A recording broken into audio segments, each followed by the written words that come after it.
Hello students, today we are going to start with the second chapter, that is sexual reproduction in flowering plant. ये chapter CBSE और NEET दोनों examination point of view से एक important chapter है। अगर आप previous year questions के analysis करें, प्रीवियस ईयर के क्वेश्चन पेपर का एनालिसिस करें, तो आपको देखने को मिलेगा नीट में एटलीस्ट 2 से 3 क्वेश्चन इस चैप्टर से पूछे ही जाते हैं। रेयर केस में ही आपको मिलेगा कि किसी साल एक क्वेश्चन पूछा हो या 2 क्वेश्चन पूछा, अदरवाइज 2 से 3 क्वेश्चन इसमें से पूछे ही जाते हैं। अगर सीबीएसई के आप एनालिसिस करें, सीबीएसई के प्रीवियस ईयर के क्वेश्चंस का एनालिसिस करें, देन आपको मिलेगा कि 5 मार्क्स का क्वेश्चन इससे, इस चैप्टर से, sexual reproduction in flowering plant से पूछा ही जाता है।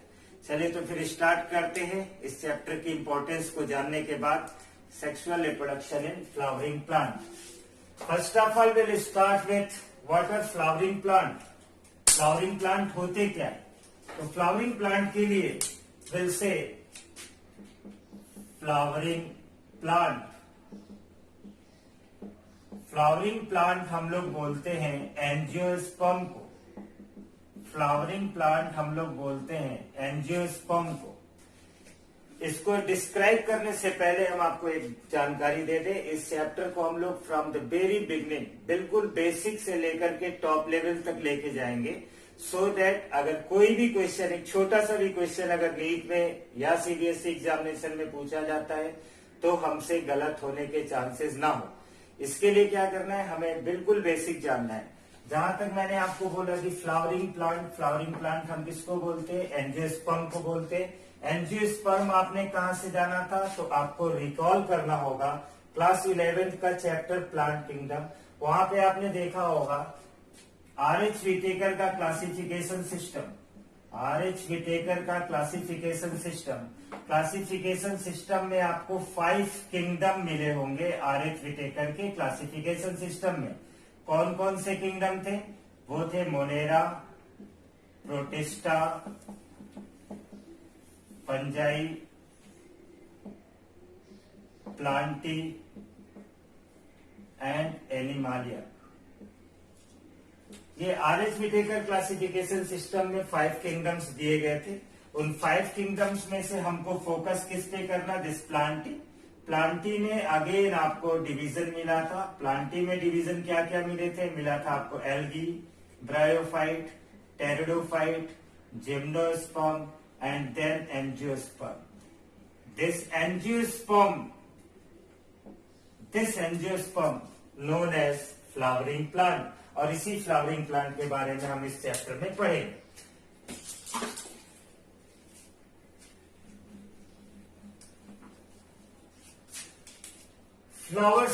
फ्लावरिंग प्लांट में स्टार्ट कहां से करेंगे? फ्लावरिंग प्लांट में हम लोग सबसे पहले जानेंगे फ्लावर्स के बारे में। फ्लावर्स का अगर आपसे क्वेश्चन पूछा जाता है कि फ्लावर का for the first time formation कहां पे हुआ, तो for the first time flower का formation occurs in angiosperm. For the first time formation of flower occurs in angiosperm.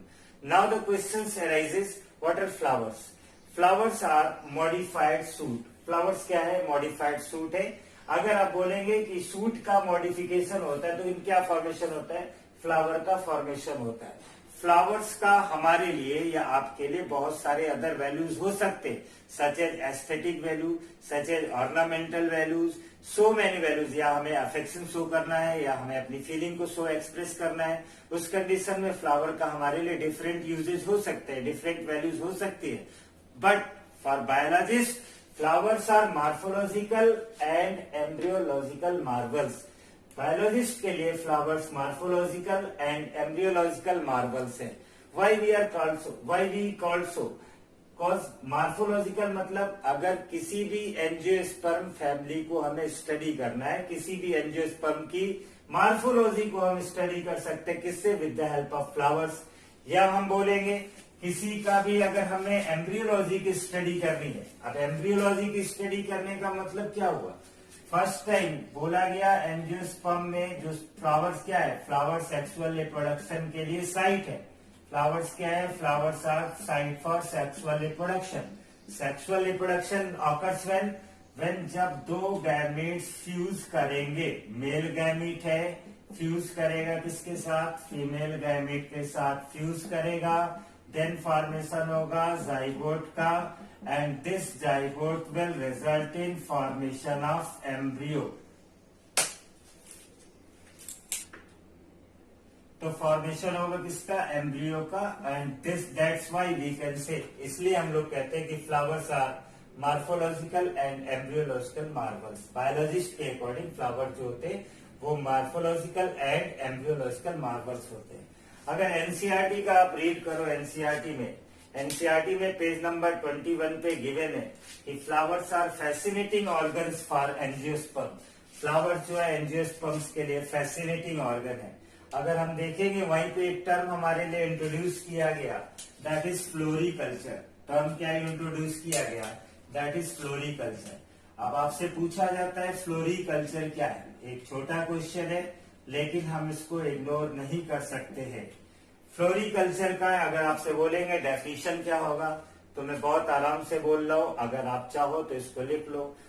Floriculture क्या होता है, फ्लोरिकल्चर लिखिए, कल्टीवेशन ऑफ फ्लावर और flowering plant, cultivation of flower और flowering plant for ornamental purpose is known as floriculture. इसी को हम क्या बोलते हैं, फ्लोरिकल्चर बोलते हैं। एनसीईआरटी में आपको मिलेगा, केवल टर्म दिया हुआ floriculture, but detail is not given over there, that's why आप इसको फिर से सुन ले। फ्लोरिकल्चर क्या है, कल्टीवेशन ऑफ फ्लावर्स और flowering plant for the purpose of ornament या for ornamental purpose is known as floriculture. Next, without wasting our time, we'll start with flower. Let's have a look about LS of flower. Flower की study करते हैं तो flower का अगर cross section करके देखेंगे, longitudinal section, then आपको मिलेंगे क्या क्या पार्ट्स दिखाई देंगे। वो पार्ट्स कौन कौन से होंगे, this one is the sepals, इसको हम लोग क्या बोलेंगे, this one is the sepals, these are petals, these are और फ्लावर जिसपे बेस्ड होगा, फ्लावर जिसपे बेस्ड होगा उसको हम लोग क्या बोलेंगे, दैट इज थैलेमस। इसको हमने क्या बोला, thalamus. Next this one is the part, ये कंप्लीट इसको हम लोग बोलते हैं, दैट इज स्टेमन। कंप्लीट इसको हम क्या बोलेंगे, स्टेमन बोलेंगे। बट स्टेमन के दो पार्ट होंगे। स्टेमन है क्या, स्टेमन is the male reproductive part. स्टेमन में ये आपको मिलेगा, that is anther.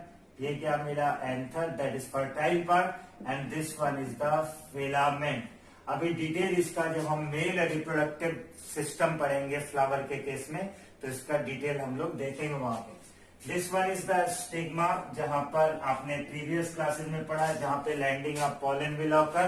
This one is the style, इसको हमने क्या बोला, style, and this one is the ovary, जो क्या है, ओवरी है। अगर हम फ्लावर के एलएस एक बार फिर से देख ले, आराम से देख ले इस स्ट्रक्चर को। This structure asked so many time, CBSE examination के लिए ये इंपॉर्टेंट है, इसलिए मैं यहाँ पे लिख दे रहा हूँ, ये इंपॉर्टेंट है for CBSE examination, for CBSE examination, CBSE exam के लिए ये इंपॉर्टेंट है। One more thing asked in NCERT, या one more thing asked in CBSE examination, that is here it is shown that here there is presence of nectar zone, here there is presence of nectar zone.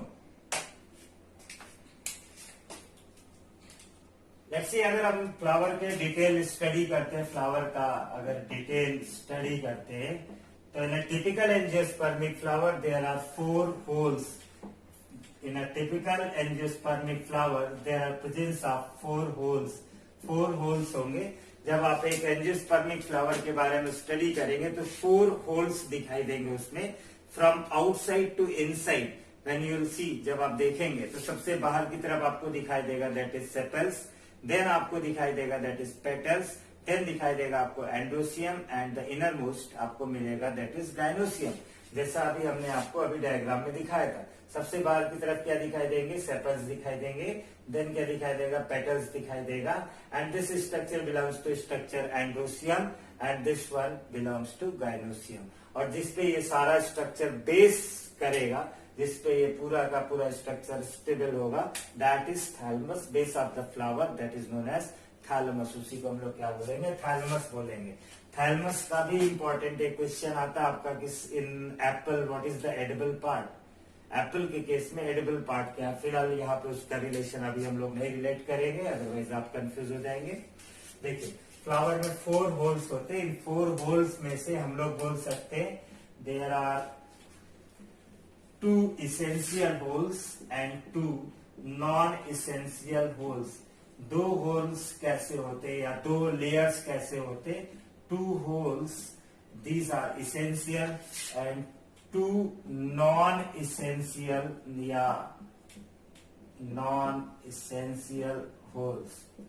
First of all, we'll discuss about non-essential holes। Non-essential holes में आपको क्या क्या दिखेगा, that is calyx। Non-essential hole में दिखेगा calyx and next one is corolla। Next one is corolla। calyx and corolla। calyx की unit क्या होगी, calyx की यूनिट है सेपल्स। calyx की यूनिट क्या होती है, सेपल्स होती है। एंड corolla किस यूनिट जो होगी उसको हम लोग बोलते हैं that is petals. And sepals and petals का फंक्शन क्या है, हम इसको पढ़ फिर क्यों रहे, या फ्लावर में ये मौजूद क्यों है। अगर ये नॉन इसेंशियल होल है तो फ्लावर में ये मौजूद क्यों है। फ्लावर में सेपल्स के बारे में बोला जाता है, बहुत इंपॉर्टेंट बात है, इसको बहुत ध्यान से सुन लीजिए। ये जनरली हम इसको बस यहीं पर बता करके स्किप कर जाते हैं कि sepals and petals are non essential whorls. Why these are non-essential whorl, अगर ये क्वेश्चन आपसे पूछा जाता है देन ये आपके लिए प्रॉब्लमेटिक हो जाता है बहुत छोटी सी बात, बट आपको स्किप कर जाती है। देखेंगे कैलिक्स सेपल्स, सेपल्स के बारे में बोलेंगे, these are involve in photosynthesis when they are green. जब ये ग्रीन होते हैं तो ये किस में इन्वॉल्व होते हैं, ये फोटोसिंथेसिस में इन्वॉल्व होते हैं। जब ये ग्रीन होते हैं तो ये फोटोसिंथेसिस में इन्वॉल्व होते हैं। Corolla these are a bright colour, यहाँ पे भी मैंने कोशिश किया रेड कलर थोड़ा सा ब्राइट कलर हो और आपको भी अट्रैक्ट कर ले, इसलिए ये मैंने बोला ये पेटल्स ब्राइट कलर के होते हैं। And these are involve in attracting insect, these are involve in attracting insects for pollination. किसके लिए, इंसेक्ट को पॉलिनेशन के लिए ये अट्रैक्ट करते हैं। Next come to the essential whorls. Essential whorls में 2 आएंगे, एक आएगा आपका androecium, and next it will be gynoecium. Androsium and gynosium. The unit of androsium that is stamen.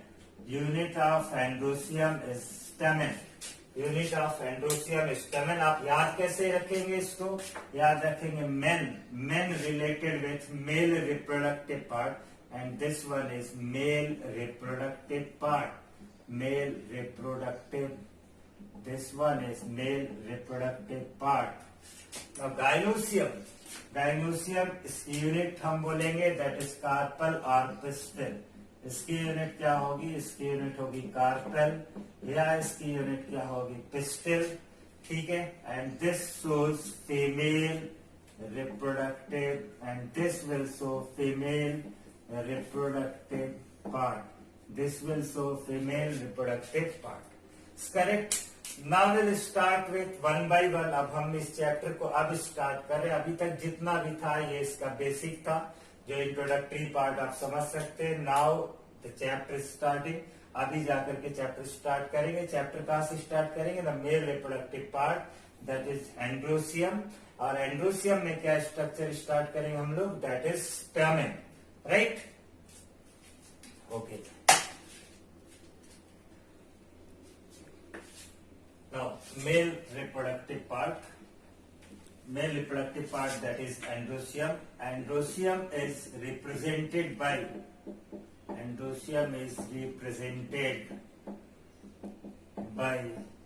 stamens.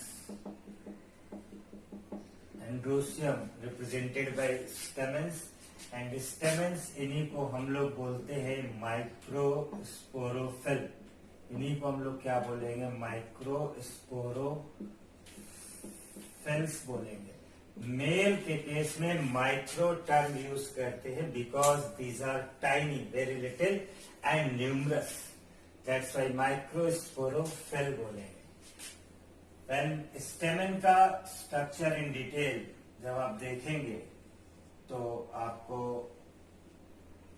इस तरह से स्ट्रक्चर दिखाई देगा। अभी हम आपको टाइम भी देंगे, आप इसका स्क्रीनशॉट लेकर के आप रख लेंगे, फिर ये डिटेल आपके पास आ जाएगा। तो don't worry, first of all focus here. This one is the long filament like structure, long stalked structure. This one is long stalked structure,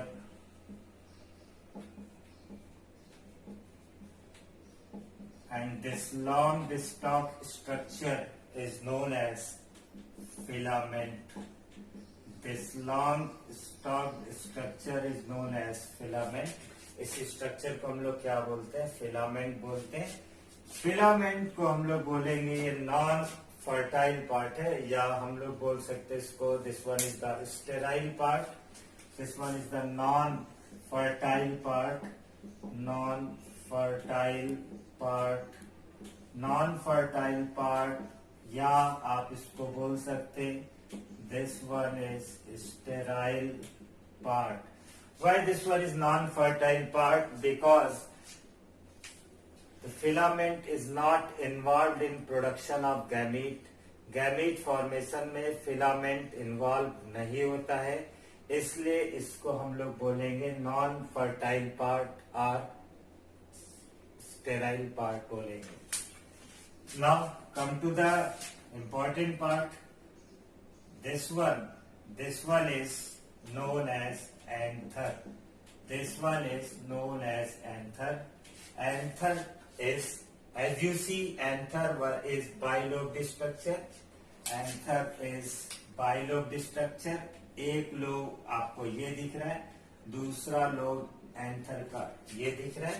anther कैसा है? नॉब लाइक बाइलोब्ड स्ट्रक्चर है, अपन इसको बोलेंगे knob like bilobed structure. This bilobed structure or this bilobed condition is known as diathecous condition. This bilobed structure या bilobed condition is known as diathecous condition. This one is diathecous condition. Di means two and thecus, theca means wall. There are two walls. That's why this one is known as bilobed structure.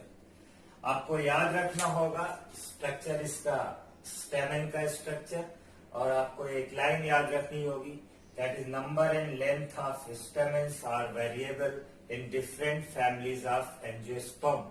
लिख ले इस बात को, numbers and लिख ले structure, number and length of stamen are variable in different families of angiosperm. One more thing, there are two ends. If you see, there are two ends in the structure of stamen. This one is the proximal end and this one is the distal end. आपको याद कैसे रखना है? proximal P, proximal पास वाला, distal D दूर वाला। तो आपको याद कैसे करना है? This one is the proximal end and this one is the distal end. One more thing, the proximal end of stamen is attached with which structure of flower? Flower के किस structure से proximal end stamen का attach होता है? Then you can say that is proximal end of stamen is attached with the thalamus of the flower. आप इस structure, इसीलिए मैं आप इसको हटा नहीं रहा, ये आप अगर इसको देख रहे स्ट्रक्चर ये देख रहे, तो इसमें ये देख रहे आप किससे अटैच है? That is the thalamus. This proximal end is attached with the thalamus. Now, as I told, anther is bilobed structure or diathecous structure. In each lobe of anther there is presence of two sporangia. In each lobe of anther there is presence of 2 sporangia. That's why here it is dithecous. Then number of total sporangia, that will be 4. Why? In each lobe there is presence of 2 sporangia. That's why in dithecous condition there will be 4 sporangia, and that condition is known as tetrasporangiate. Tetrasporangiate condition, and that condition is known as tetrasporangiate condition. Dithecous and tetrasporangiate condition is one of the most common character of most of the angiospermic families. ज्यादातर angiospermic families में आपको anther किस तरह मिलेगा? तो dithecous मिलेगा और tetrasporangiate मिलेगा. विल सी एक इंपॉर्टेंट क्वेश्चन इसमें से आपको आएगा नीट के एग्जामिनेशन में. नीट के लिए ये वाला जो टॉपिक अभी आपको बता रहा हूँ, ये नीट के लिए इंपॉर्टेंट हो जाता है. जैसे कि normally first condition, second condition and third condition, ये 3 कंडीशन में आपको बताऊंगा. तीनों कंडीशन में क्या क्या होगा. नॉर्मली बोला था कि जो एंथर होता है, anther that is bilobe. Anther कैसा होता है? बाइलोब होता है. और हर एक लोब में मैंने बोला था 2 स्पोरेंजिया इज देयर. हर एक लोब में मैंने क्या बोला था? 2 स्पोरेंजिया बोला था. दैट्स वाई हम लोग क्या बोलते थे इसको? डाइथीकस एंड टेट्रास्पोरेंजिएट कंडीशन हम बोलते थे. क्या बोलते थे? Dithecous and tetrasporangiate. In that condition, किस कंडीशन में? जब लोब्स का नंबर कितना होगा? 2. देन हम लोग क्या बोलेंगे? डाइथीकस. क्या बोलते हैं? Dithecous condition. And number of sporangia will be 4. Then it is tetrasporangiate. Then it is tetrasporangiate. Then it is tetrasporangiate. Now, ये जो कंडीशन है ज्यादातर एंजियोस्पर्मिक फैमिलीज में आपको देखने को मिलेगी. Now one more condition, that is monothecous. Monothecous means if there is presence of single lobe, then what will happen? Then this will be monothecous condition. Then sporangia will be 2. And this will be bisporangiate condition. Bisporangiate condition. And this bisporangiate condition में number of sporangia कितना होगा? 2 होगा. अब जाकर के आपका important question